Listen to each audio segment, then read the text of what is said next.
Hello everyone, welcome to the Wilson Center and today's very special event. I'm Ambassador Mark Green, Center's CEO and President. As you all know, the Wilson Center is unlike other think tanks and policy centers. We were established by Congress itself some 5 decades ago for the mission of, using their words, strengthening the fruitful relation between the world of learning and the world of public affairs.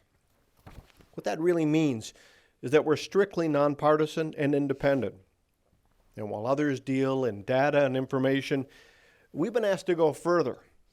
We deal in scholarship and learning. Our currency is knowledge, our focus is objective analysis, and our purpose is developing options and recommendations that decision makers can believe in. Today we do have a very special event for all of you. Today we welcome Iceland's Minister of Foreign Affairs, Thórdís Kolbrún Reykfjörd, Gylfadóttir. She comes to the Wilson Center and to Washington, D.C., and we are delighted to have her. She took office in November of 2021, having previously served as Iceland's Minister of Tourism, Industry and Innovation, and she briefly served as Minister of Justice as well. She is the youngest woman to be an Icelandic minister, which is a real tribute to Iceland's leadership in gender equality and, more importantly, a testament to her ability. We are proud to host her in her very first trip to Washington. Today's discussion between the Minister and Dr. Mike Shrega, Chair and Distinguished Fellow of the Wilson Center's Polar Institute and Chair of the U.S. Arctic Research Commission, will focus on Iceland and global affairs. Iceland plays an important role in the Arctic Circle, as we know.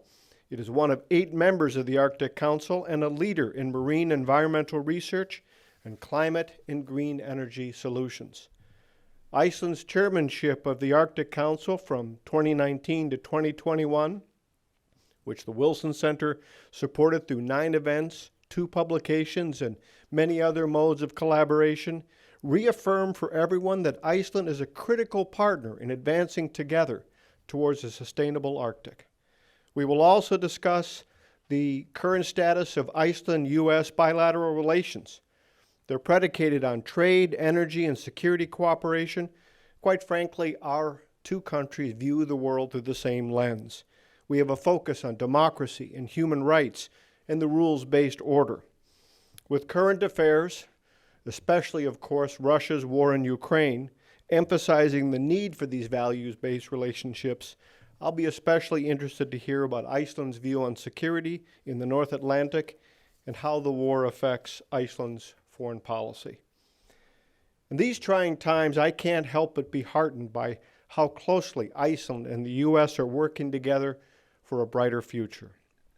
I saw it firsthand when I visited Iceland last October for the Arctic Circle Assembly, where our Polar Institute staff and fellows led more than a dozen presentations, interviews, and panels. I hope audiences took away 2 important impressions: the priority that the Wilson Center places on advancing Arctic and Antarctic analysis in Washington, and the robust nature of U.S.-Washington-Iceland relations. What I took away is the impression that Iceland is a key partner to all of us, that we do see the world the same way, and that right now there is, I think, an importance to that relationship that we could not fully have appreciated some years ago. The future is bright thanks to leaders like the Minister, Thórdís Kolbrún Reykfjörd Gylfadóttir, and I welcome her to the stage.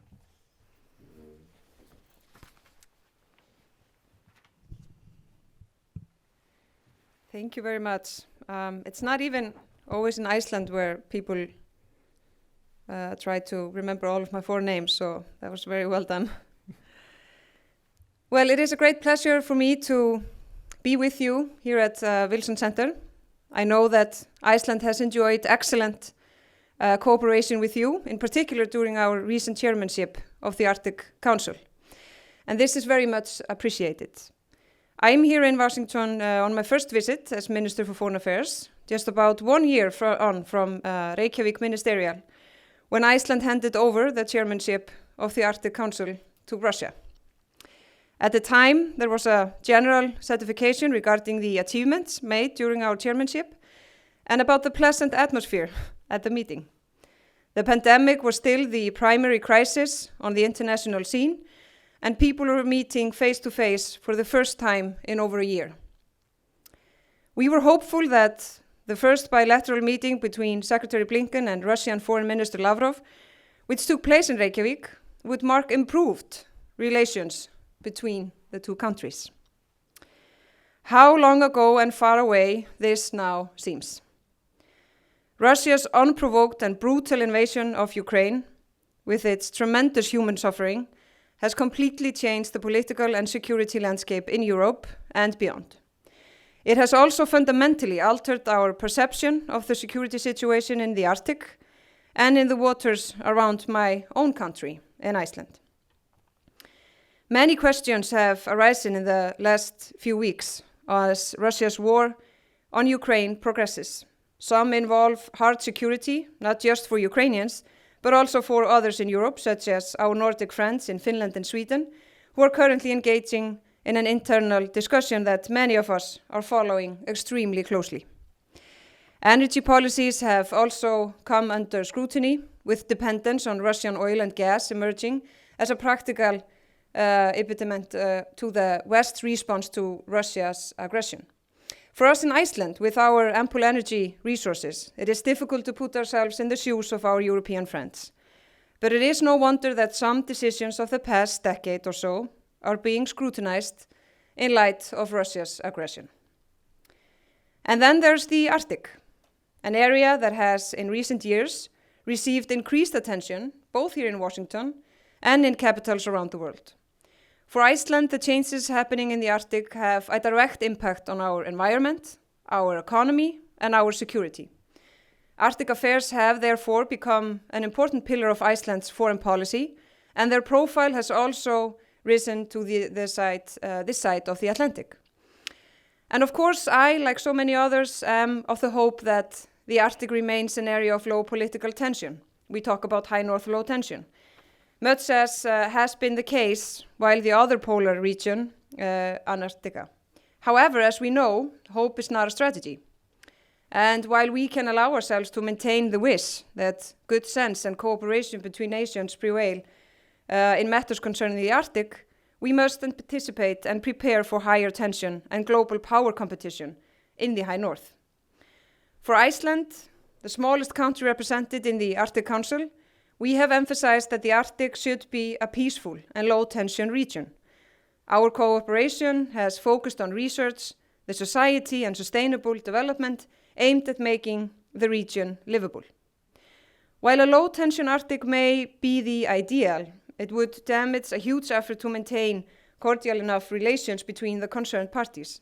Here, of course, we come back to Russia and the tremendous challenge Putin's regime now poses to any efforts to engage in friendly cooperation. Russia can no longer be considered a reliable partner, and its leadership has shown itself to wholly undeserving of trust. Of course, while this remains the situation with Russia, the democratic Arctic Council member states must continue their cooperation to the extent possible. And when it comes to matters of the Arctic, the United States has proven to be Iceland's indispensable ally and friend. And I am glad to be able to say our bilateral relationship has rarely been as strong as now. As I visit Washington, we have just concluded the biannual defense exercise, Northern Viking, which is founded on our bilateral defense agreement. Then next week, the annual strategic dialogue between our two countries will take place in Iceland. This dialogue and my conversation here this week have taken on a new sense of importance given security developments in Europe. We will consult on what Russia's action mean for Iceland and Europe and for security in the North Atlantic. In the past few years, Russian submarine activity in the high north has already increased noticeably. This is a worrying development, and Iceland will do its utmost to facilitate the ongoing monitoring of such activities and any response that may be required.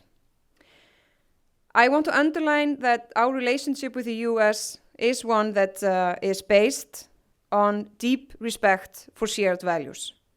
And Russia's invasion into Ukraine is a reminder to us all that these values are sacred, but can't be diluted and lost if they are not nurtured and defended. Russia's decision to invade Ukraine is because its leaders are threatened by these values, by the values we cherish. Putin offers a worldview based on lies, where his own people are suppressed and his neighbors are threatened with violence. On the other hand, we defend a system where dissent is an integral part of public discourse. Our values do not have to be beaten into our citizens with violence and subjugation. This is the basis of our relationship with the US, and it is a sound basis, in my opinion. And this is why I am very happy to be here in Washington this week. Thank you.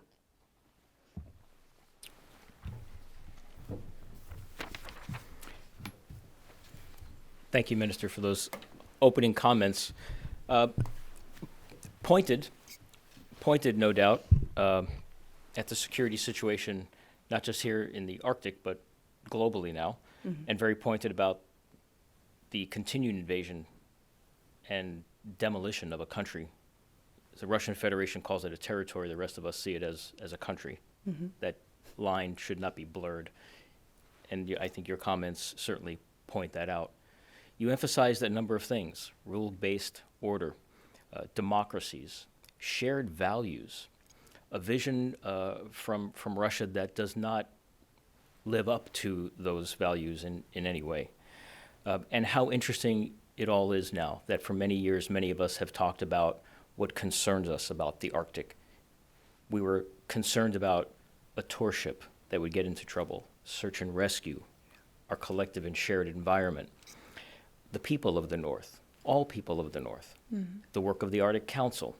We all talked about the importance of cooperation, this Arctic exceptionalism, a bubble around the Arctic, and how quickly, how fragile that bubble has become, pressure on all sides of that bubble. And I think your statements have done really an outstanding job of not only talking about the Arctic, but also the global order and really what's at risk here, what has changed dramatically.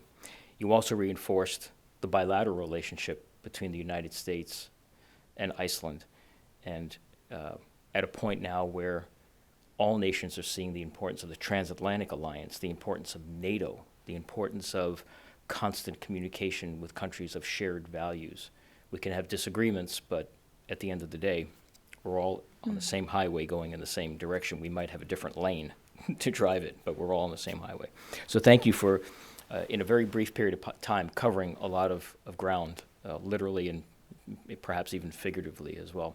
I wanted to follow up on a number of things, including the pressures that the rest of the globe, to a large degree, not every country, but to a large degree, the rest of the globe has placed on the Russian Federation. So this, I don't want this to be an all-security discussion, but let's start there. There is a question, and maybe even it's being played out in Russia at this moment. How long will the West and other nations, how long will they endure the sanctions? Because yes, it hurts the Russian Federation and the people of Russia, and we all have colleagues in Russia, so we're cognizant of that. But is there a staying power in Iceland to continue to really hurt economies? All of our economies are being hurt. You're a small country. You've diversified your economic portfolio. But how enduring is that commitment in the face of real pain that many people in Iceland will feel from that?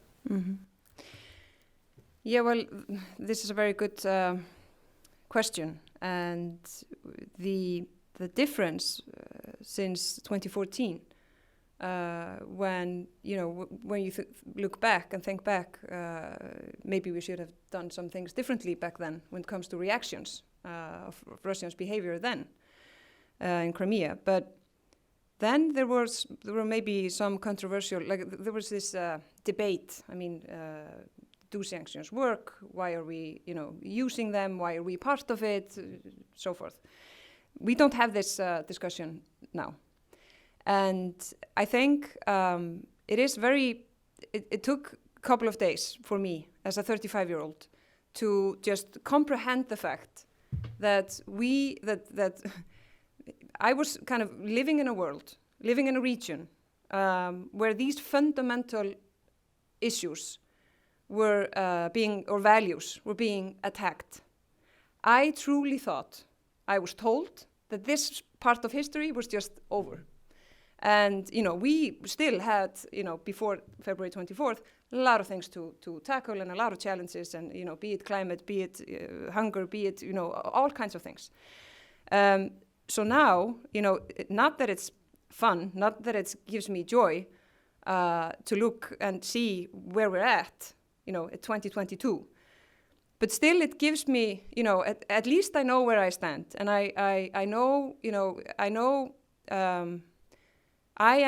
Iceland is a part of friends and allies who are undoubtedly in the right team. And now when these values are being attacked, the least we can do is to use the tools that we can use if we're not going to just, be a direct part of war. And sanctions is a part of that. And the sacrifice is very little if we don't, win. I don't think, we wouldn't even have to argue about sanctions if we don't have rule-based order anymore, if we don't have a free market. I mean, Iceland has everything all around what we do, the quality of life, where we pursue happiness, where we, make money. Everything we do is based on rule-based order, democracy, human rights. So if that's not worth fighting for, I don't know what is. And I would rather worry about the part of the world where, Iceland is a rich country, and I'm not saying it's not going to be a problem. I'm just saying, we are very fortunate. We have huge areas of the world where food crisis is going to be a tremendous challenge, both, just directly with prices or lack of food, and also with political stability. If, for people in much worse, condition than we in Iceland are in and will ever be. So I would rather ask, both people in Iceland and our friends and allies to think, what can we do to, because that's going to put pressure. The instability in other regions and the consequences in other regions is going to put more pressure on the West than the situation in West itself. And if it doesn't, well, then I think the West should reconsider, where they stand, because we can take more hit than other regions. Thank you for that answer. So enduring sanctions, commitment to the rules-based order, it's all connected, and it seems like a fundamental component of Iceland's position in the world and also perspective from your nation as a member of not just NATO, but other international organizations. So let me just talk a little bit about NATO. Yesterday, the Russian Federation launched an ICBM, could go almost 7,000 miles, has multiple warheads on it, a number of theories as to why it was launched then. Might be a way to show that to his own country that they still have the technology, a nice message to the rest of the world that they can reach far-off flung places. NATO has been in the news more now than perhaps any time in the recent past. The Arctic now is seen as a nested issue with NATO. It wasn't necessarily like that before. NATO relies on Iceland. Keflavik has become a really important place again. Can you talk a little bit about Iceland's commitment to NATO and that whole issue of how important Iceland is to the Transatlantic Alliance, but now to NATO? That's one part. And then you can segue in, if you'd like, on the very interesting and important discussions in Finland and Sweden, knowing full well, you can't speak for those nations, but it certainly is our Arctic that is now in a way being looked at and in fact depended upon to protect, defend places outside of the Arctic. Exactly. So those two questions, it's a lot, I understand, but those two questions to me are at least nested or integrated. I mean, when it comes to Finland and Sweden, of course, it's, obviously it's their decision, and I think how they are working towards that decision, it looks very sensible to me. They do it wisely. They do it with conversation and with like the right path, I think. And it is right, both when it comes to Arctic and also the security in Europe. I mean, they have a role to play that is going to change if they become a member of NATO. And for us, I mean, they are both our Nordic friends, and the Nordic family is a pretty close one. So I think this will change a lot for us as well if they decide to join. And if they do decide to join, we will obviously and definitely support them very quickly to do so. And in NATO, I mean, it's right. We are in a strategic, important location, and that is kind of part of our DNA. And we, I mean, the support for NATO in Iceland is extremely high now. And I think it was a reality check for many that, you know, we as a nation without an army, you know, thank God we're part of NATO, and thank God we have this bilateral defense agreement with the United States. And in Iceland, we often take peace for granted. I mean, Europe maybe in general does, but we, you know, we more than, for example, the Baltics. Mm-hmm. And in a way, it's a luxury thing to be able to take peace for granted. And it's also, you know, I've tried to say this often for the last couple of weeks in Iceland, that because we talk a lot about the fact that we don't have an army, and we say, well, you know, that's also because we're such a peace-loving nation. And I would argue, well, every normal human being is a peace-loving, you know, in general. And our friends and allies are that as well. So we can be thankful that we don't have an army, but we should not brag about the fact. And we, in my view, understand pretty well our role as a member of NATO, our role as with a cooperation with the United States. We have this, you know, we have this area, we have this our work that we do, and our support when we have our friends and allies to come to Iceland for short periods of time. And in my opinion, this is something that people understand quite, you know, more now than they maybe did. And now we actually have a discussion when it comes to foreign policy. I mean, in Iceland, we've had years where we didn't really talk that much about foreign policy.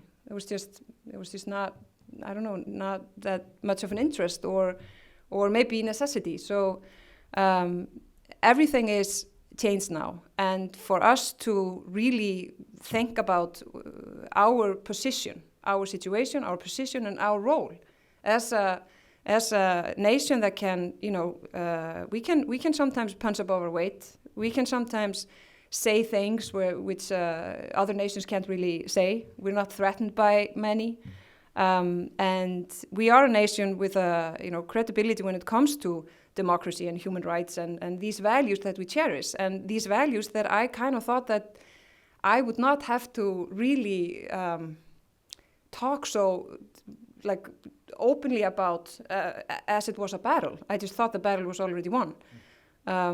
So I think, you know, we will have to say out loud like what we think, how we feel, and what we believe we can do when it comes to, you know, doing what's right. Sometimes leading the way where we can, and then be a real close partner in areas where we, you know, there are things that we cannot do, and in those areas we want to, you know, align with our friends and allies. Thank you. You said something that could be the title of a book or a movie, but everything has changed now. Yeah. Everything has changed now. Certainly for the globe, mm-hmm. Certainly for the Arctic, things have changed. There's another slogan years ago, "Never again." Exactly. And we're seeing this history repeat itself in a most brutal fashion. I'm struck, Minister, by please take this in a good way. Not your aggressive language, but your firm, the commitment in your language and your posture as a nation.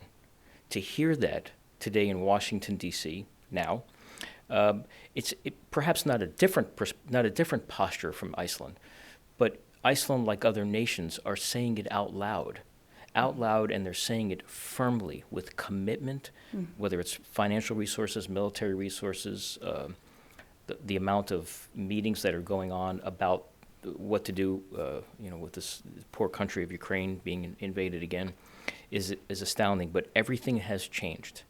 Never again. I said to my colleagues earlier today, if you were to watch the news this evening, and pick your favorite channel to watch your news, and if it was an old TV, like I remember, where you can turn the color off, and you watch that, and I told you that it was 1939 or 1940, or pick whatever time during the Second World War, I might actually convince you that it is a documentary from something before we were born, but it's happening today.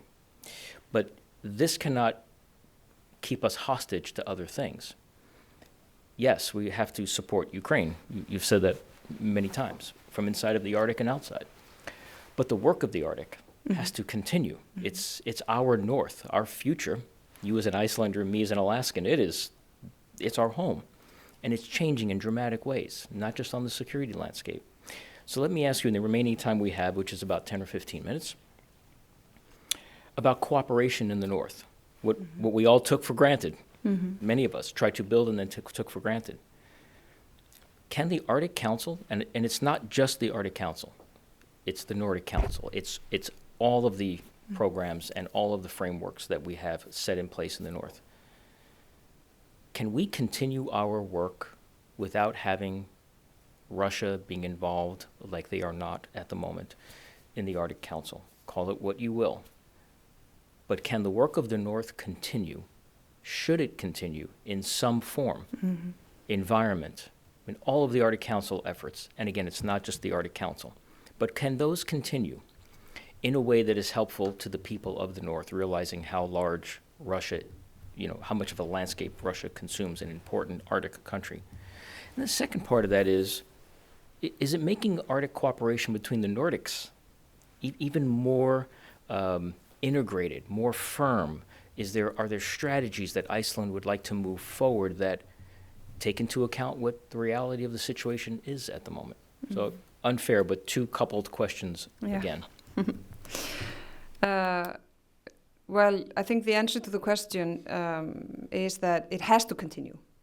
It just has to continue. The work within Arctic just has to continue. We cannot not work together, not decide on things, not to analyze and not to do research, not to understand what is happening, not to try to figure out ways to adapt to change the environment completely.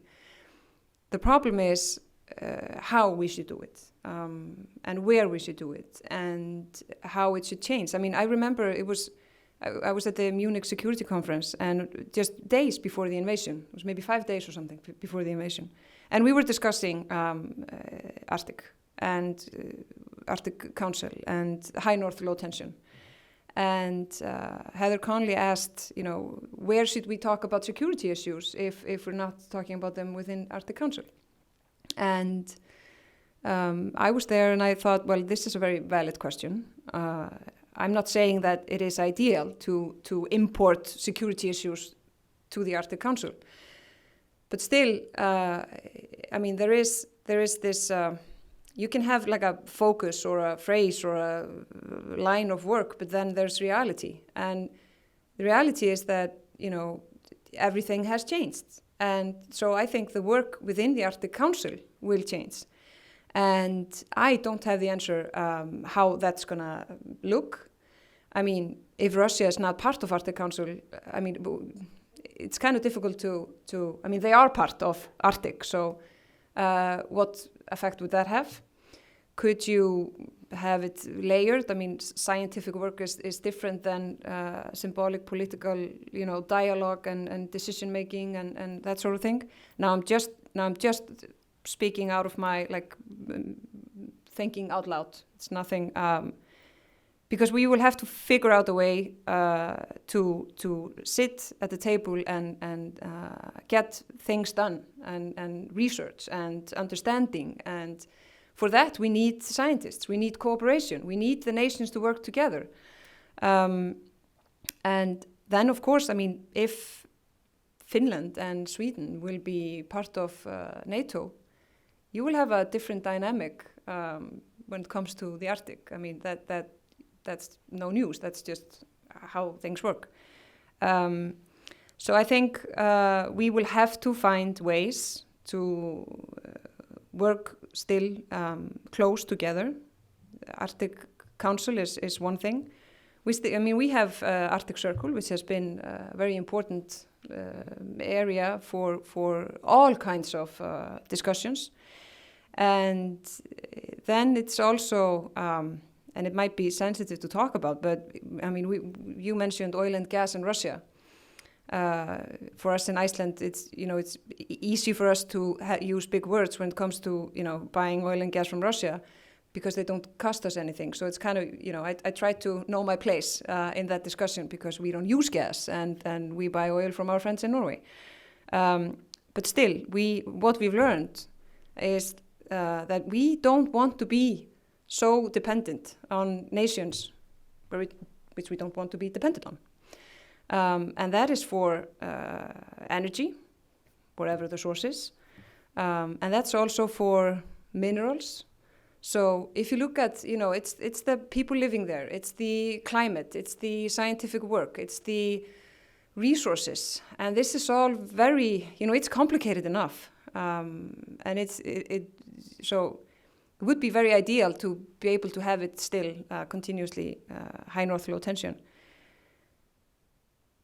But I don't want to be naive. I don't want us to be so focused on high North low tension that there's one party that is gaining from that, and that's Russia. So I don't have the answers, except the fact that the work has to continue for the people, for the area, for the region, for the climate. And we will have to have like a creative thinking on how we can do that. But it seems as if, thank you for that, it seems as if there are areas of cooperation. You mentioned research. I mean, the amount of technology and the innovation that Iceland has spurred with your geothermal, on and on. It seems as if there are areas that we can continue to work on while we deal with reality, and we're not naive about what that be. And it might be a very long time until the Russian Federation is invited back into many international fora.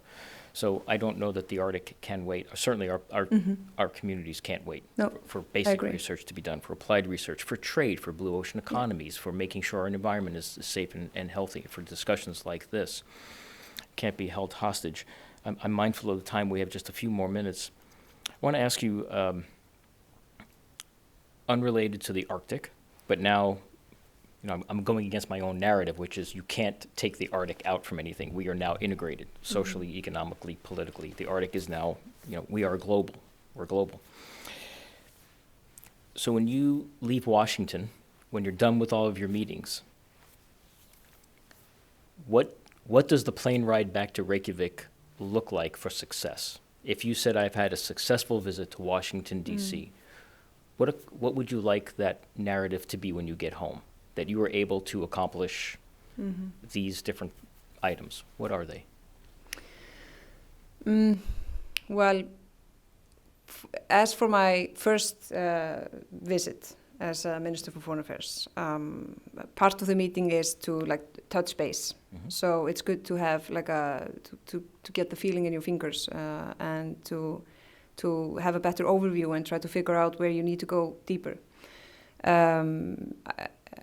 Partly, I'm here because we have the spring meeting in the World Bank as well. And that have been fruitful meetings, going later to talk about the situation in Ukraine.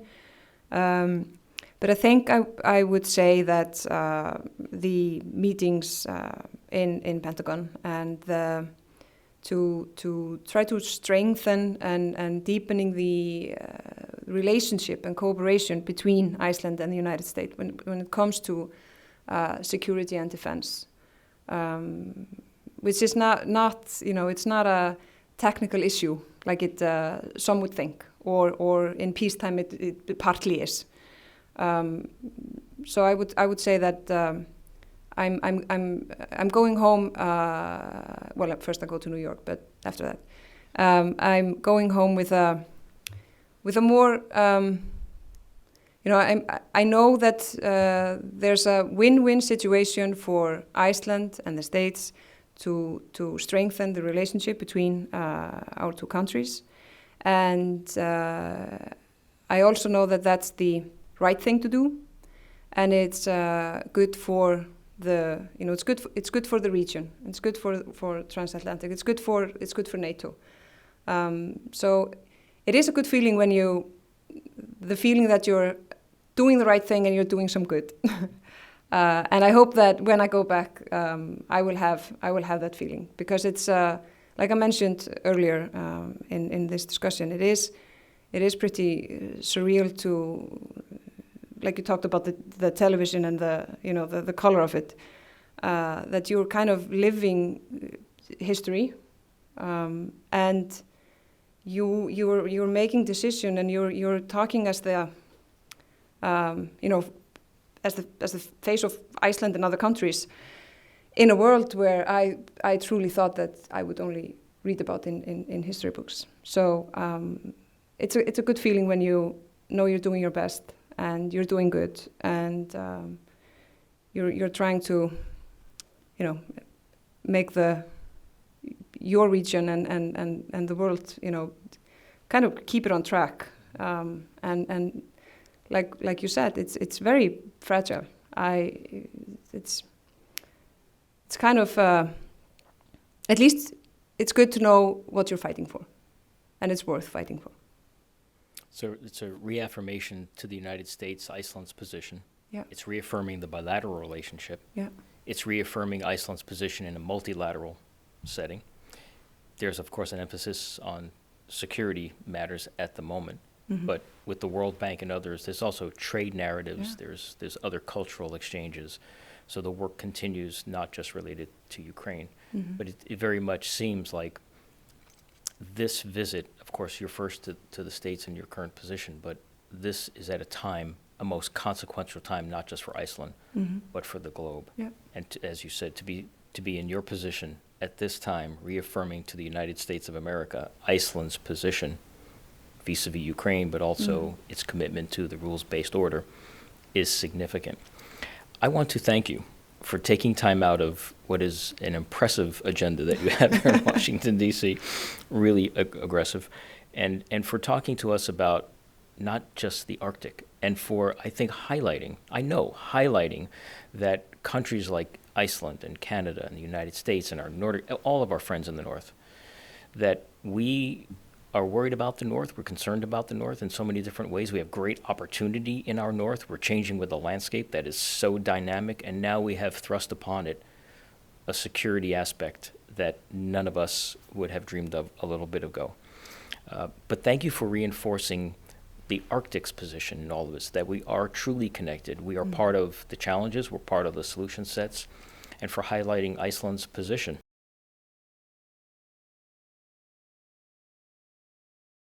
And I think you have reaffirmed its commitment to the rules-based order and the security, not just of Iceland, but the security of allies and friends. Yeah. So thank you very much for your time. I hope this will not be just your first time we do this. No, we can do this here, and I would be more than happy to do this again in Reykjavik or wherever. But thank you so much, Minister, for spending time with us today. Thank you. Thank you so much. And I'm happy to hear that you think the message is firm and clear. That I'm happy to hear that. That message to me was firm and clear.